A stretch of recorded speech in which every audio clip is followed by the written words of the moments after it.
నల్లటి దుప్పటిలా చీకటి నన్ను కమ్మేసింది. చల్లటి గాలి నా చుట్టూ తిరుగుతోంది. నా చర్మాన్ని తాకుతోంది కూడా. ఒంటరిగా భయంతో వణుకుతూ ఒక పాడుబడిన ఇంట్లో నిలబడి ఉన్నాను. ప్రతి అడుగులో నేల, చెక్కలు విరిగిపోయే భయంకరమైన శబ్దం వినిపిస్తోంది. హఠాత్తుగా ఒక మూల నుంచి ఒక గుసగుస వినిపించింది. నా గుండె వేగంగా కొట్టుకోవడం మొదలుపెట్టింది.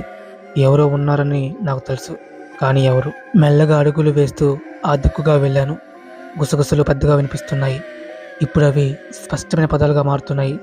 నా పేరుని పిలుస్తున్నాయి. భయంతో వెనక్కి తిరిగిపోయాను. కానీ నా వెనుక ఒక నీడ కదిలింది. ఒక నల్లటి ఆకారం కళ్ళు లేని ముఖంతో నన్ను చూస్తోంది.